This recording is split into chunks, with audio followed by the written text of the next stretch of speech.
so I don't know what odds I would put on you and your wife surviving another year of marriage. But what I do know is that you've got your best bets here. We've got So the first segment here is we're going to get into your best bets on the Fantasy Football Happy Hour served by Applebee's. Yes. We're thrilled. It's day 2. Applebee's has not bailed on the show. We thought they might. I would if I was them, but for whatever reason, they are hanging tough. But you know what? That's the same thing. That's what we did in show one. Like we let it all hang out. Yes. I made. You know what you're signing up for. I made 2 different Zach Wilson jokes. Yes. And so just Applebee's. This is what you signed up for. Just let them know right off the get-go. Exactly. And so then it's just hey, chicken finger chat. 100%. They got it. All right. These are your best bets. And before we get into what your best bets are for the season, now that the preseason is done, so the teams are sort of settled at this point. Take us through your process and what these best bets are. These are not the ones that you think are most likely to happen. No.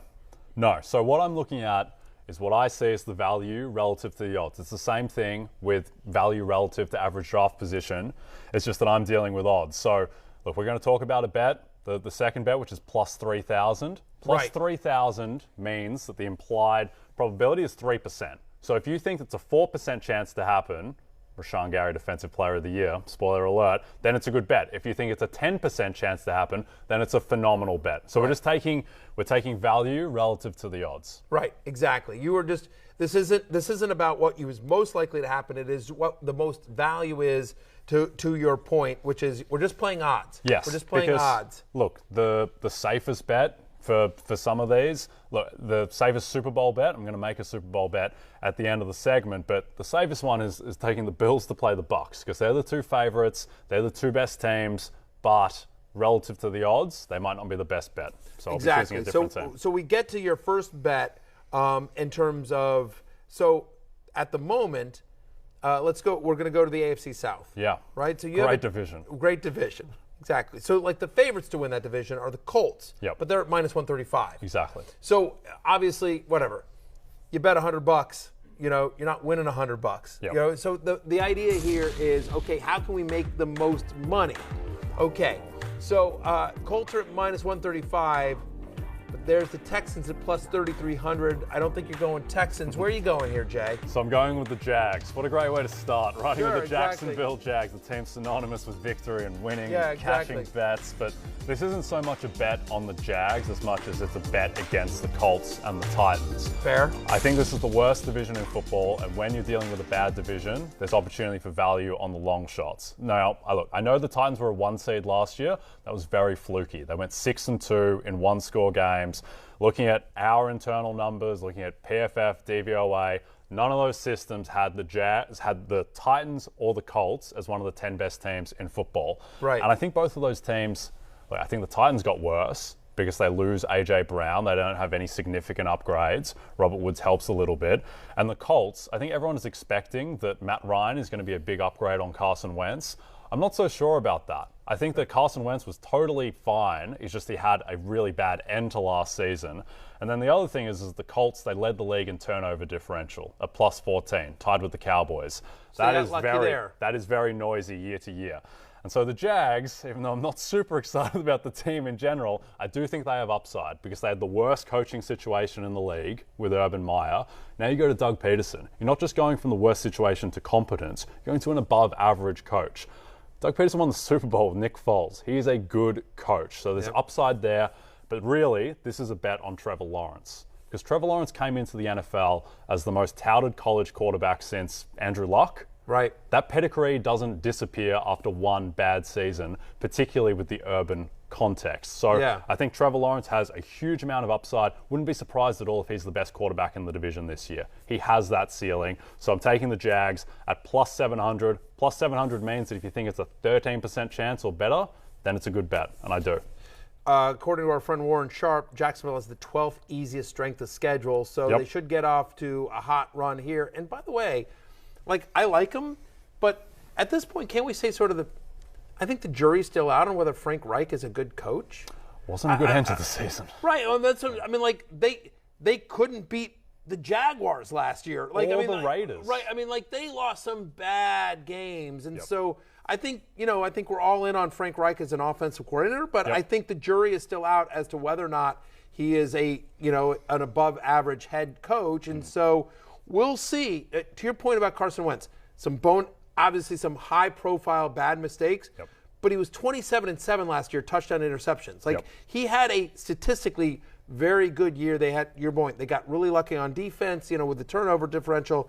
So I don't mind that bet at all. I think that's really interesting. Would be a great story if the Jaguars could overcome Urban Meyer, who, just to be clear, and I speak for myself here and only myself. Don't get fired. But I don't believe Urban Meyer is welcome at Jaguars. We've seen what he's done in bar and restaurant-like establishments, and we would prefer Applebee's is family friendly. That's all I'm going to say. Again, that is me I'm not speaking for Applebee's. Yeah. But just my own personal opinion, as somebody who now apparently represents Applebee's for the second straight day, Urban Meyer would prefer you to take your business elsewhere. There we go. Look, last thing. Because Urban Meyer watches every second of the show. I know he does. He devours it. Last thing, if you're looking for a team to be this year's Bengals, I don't think the Jags are going to the Super Bowl, but if you're just looking for a team that fits that archetype, second year for a number one pick quarterback, Trevor Lawrence has a bit of Joe Burrow about him in that sense. And look, they've got Christian Kirk, they've got weapons, defense has pieces. I think they have improved the offensive line. 9 wins might win the division. I like the call. I like the call, especially they're plus 700? Plus 700. Plus 700. Get better than that. All right, next one. You already teased it. Rashawn Gary to win Defensive Player of the Year at plus 3,000. Yeah, so Rashawn Gary is a superstar. It's just people I don't think realize it yet because he only had 9.5 sacks last year. He didn't get the big, juicy numbers, but he was 5th in the league in total pressures. He just wasn't converting the pressures into sacks. If he just converts them at an average rate, he has 16 sacks last year, and we're talking about him in the same breath as guys like Nick Bosa, who have much shorter odds. So I think that Gary, he clearly has the talent. He's the leader of this defense now. And I think the defense has upside to be really good with Jair Alexander back for a full season. It might be more of a defensive team as well with the questions on offense. The offense will be fine. Aaron Rodgers is still there, but I wouldn't be shocked if the Packers defense ranks higher than the Packers offense. And the main thing here too is that, look, the Packers are favored in 15 of their 17 games this year, which means teams are going to be throwing on them, which means there are going to be pass rush opportunities for Rashawn Gary. I think that he can get big sack numbers, and this has become a sack leader award. We saw TJ Watt ties the sack record, just wins the award by default. So I think that Rashawn Gary can put up big numbers. He'll get attention. He's going to be in prime time a lot as well, which matters because these awards are about narrative. So I think that at plus 3,000, there's some value there. Aaron Donald won this award 2 straight years, 2017, 2018. He averaged 16 sacks a season, to your point. And I think, look, we always say these awards are for teams that win and everything like that, players on teams that win. To your point, that's going to be one of the narratives around the Packers is that if they overcome the loss of Davante Adams and Aaron Rodgers, after all the offseason drama, came back to Green Bay and they win another division title, they go far in the playoffs, maybe they make the Super Bowl, and they have the strong defense, because I agree with you. I think it's going to be a very good defensive team. I've said this before. My favorite bet is the over on 10.5 wins for the Packers. To your point, they're favored in 15 to 17 games. They've hit that number 3 straight years. I'm sorry, Davante Adams is good, but he's not that good. No. He's not like 3 losses good. So give me. I like this bet as well. Again, I think that if they do well, and the defense will be a narrative as to why they do well, and Rashawn Gary's the leader of that defense, I can see that. So let's move on now.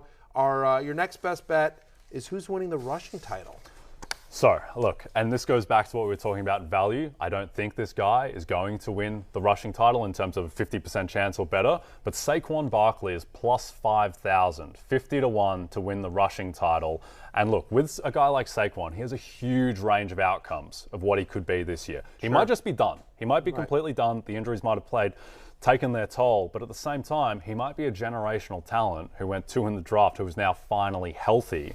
Played in the preseason for the first time since his rookie year. He clearly has the talent. And with someone like that, I don't want to bet over under 900.5 rushing yards at minus 110.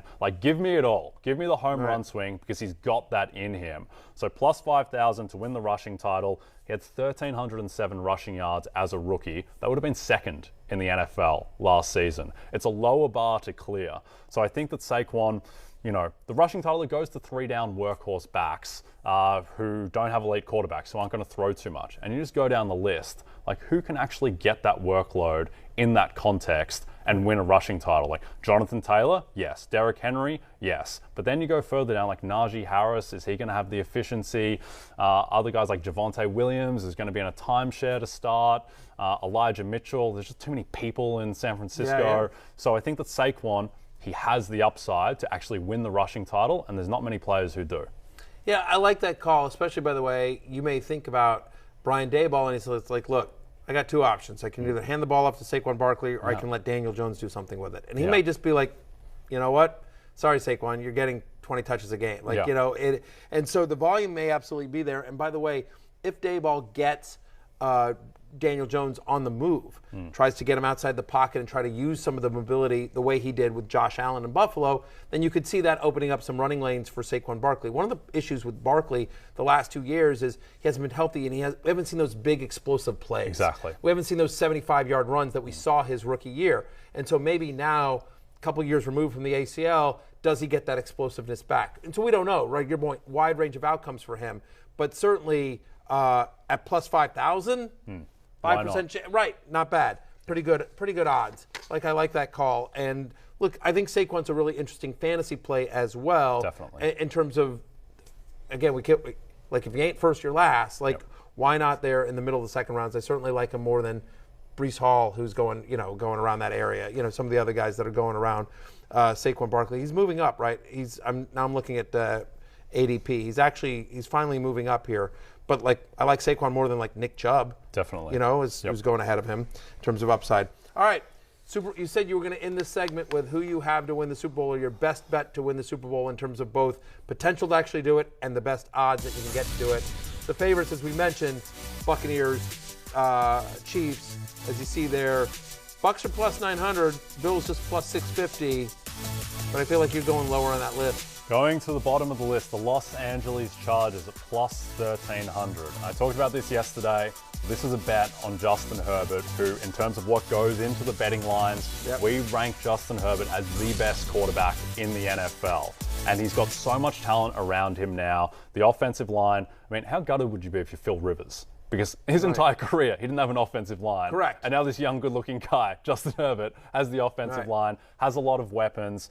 In terms of receiving threats, Austin Eckler out of the backfield. On offense, they're loaded. They were already a really good offense. Yeah. And then the weakness of the team was rushing defense, which, if you want to have one weakness, that's it. Because if you have a bad passing defense, then you're done. But they had a bad rushing defense, and they've fixed that to a degree. They bring in Khalil Mack, who is an edge rusher, but also an elite rushing defensive player as an edge rusher. You also bring in Sebastian Joseph Day, more heft on the interior. J.C. Jackson, who might be a top 5 cornerback in the league. Yeah.